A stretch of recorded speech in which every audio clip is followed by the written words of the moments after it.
Hello， 大家好，我是议员。国服那边又发生了一些事情。国服27服他们宣布集体退游。国际服时常发生的事情是集体移民、集体退游，我印象中是没有发生过的。那他们退游的时候，这里也是写了一篇很完整的文章，我读过了一遍，觉得非常有感触。我相信官方人员也是会看我的影片，所以想通过我的影片呢跟大家讲一下，也希望各位观众可以聚集你们的力量去跟客服那边投诉。他们这一次退游也不是一时想起来才要退游的。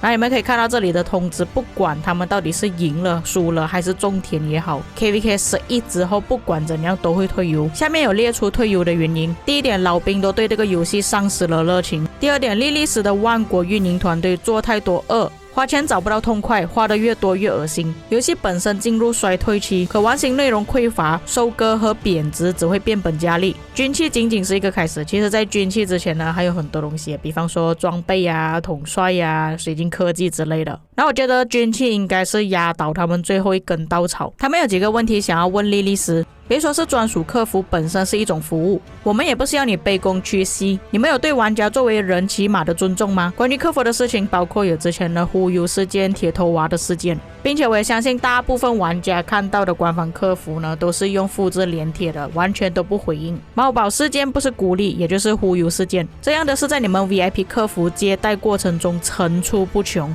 有玩了3年数次提醒还加不上你们客服的，有氪了几十万加了客服，过段时间客服问您是哪位的，也有顶级大哥被你们直接打私人电话问你贵姓，游戏 ID 叫啥，游戏机密不机密的消息我们一问三不知，即使公告已经出了，而别人提前3周就知道消息。我们无拼多多国服前5礼物，我们氪得少吗？多少热爱游戏的大哥给你们意见？除了收到以上报，有过之后的一点反馈吗？给提意见的玩家反馈和解释改与不改原因，不应该是你们的职责吗？不过这里我也要反驳一下，其实不是跟官方客服提这些东西，而是有一个官方反馈社区。国际服是有这个东西啊，但国服有没有我就不清楚。有什么想法意见是可以直接写在那边的，所以官方才会每个月都会推出玩家社群反馈的内容，所以我觉得这一点可能是误会啦。毕竟官方他们也是要去过滤一些问题，也不是说你们讲要改他们就肯定去改了。每个月也会抽取几个问题来回答并且改进，如果你们平常有看我的影片的话，都是有解释到的。客服和玩家做朋友的理念没有错，首先你得用行动和诚心打动玩家，和我们熟悉起来。客服动不动一上来就称兄道弟，我和你不熟，你配吗？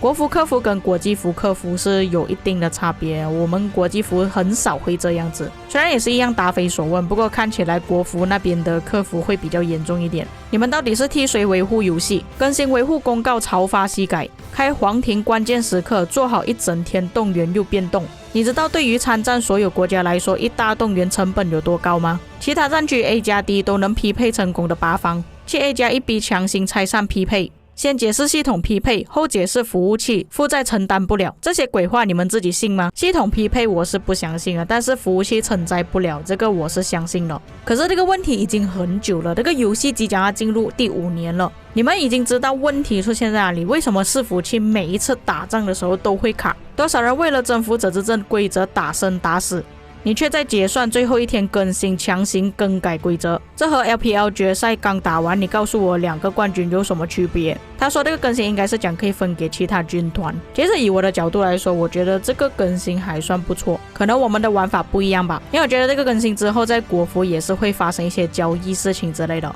更新内容顺延至下届，避免破坏本赛季最基础的规则，是更新的最起码原则。外国游戏来中国都讲究一个本地化，要搞个猴哥皮肤，打个年兽仪式尊重，你们却能原封不动照办国际服活动，你们诚意何在？国服的世界早期只过感恩节、圣诞节，不过中秋、重阳节，你们觉得合理吗？即使3年以后的今天，圣诞节依然比春节隆重，你们到底是不是种花家的游戏公司？这件事情也是在评论区有观众跟我反馈过，他讲哇，这个万国觉醒是中国人开发的游戏，为什么没有特别大的中国节日？尤其过年春节是最大的节日，但是他们也没有办得特别隆重。国际服没有是可以理解，毕竟外国人也不知道这些活动吧。那反正国服是跟国际服分开的，为什么国服也是没有呢？你们的策划到底有没有深度参与核心 KVK 战斗？还有没有在玩自己的游戏？知不知道玩家在打什么？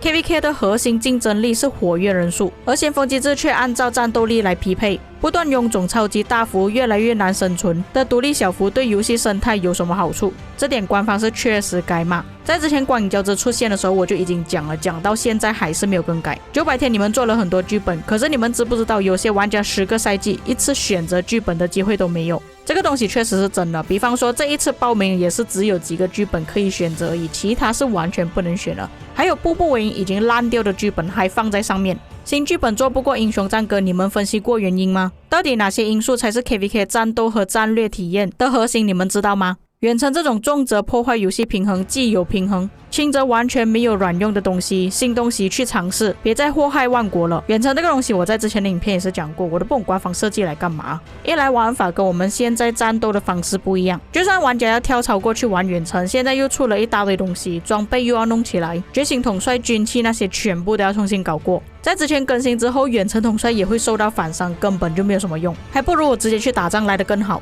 有碰撞的剧本适合人数比较均等的对决，不适合现有匹配规则。800打200是灾难。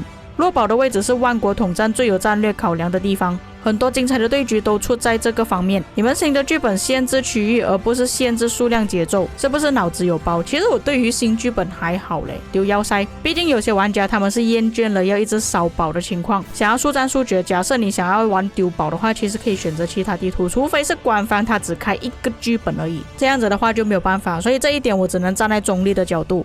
而其后续的承接，我希望每个人都想清楚，你到底能不能从这个游戏找到最初心的乐趣。那下面推荐移民我就不说了，如果你还想留下，请认认真真玩下去。如果你处于犹豫、踌躇、纠结、羁绊的想法中，别勉强自己玩下去。呼吁所有不玩的成员不要轻易过多折扣友情价，不要轻易赠送账号。下面是二期他们未来的走向，这里我就不读了，因为这边下面他们写的还蛮长的要对每个王国都做出感谢。以上就是27伏写的完整内容。那么身为玩家玩了这个游戏这么久，也丢了不少钱下去，当然是希望官方做游戏可以做得越来越好，因为我们怎样讲都好，也算是一个小股东，丢钱下去也是为了要支持游戏，希望他们可以开发更好的东西。但是最近看起来官方好像没有这样子的想法。最近我看到官方的更新只看到一样东西，就是钱，更多的钱。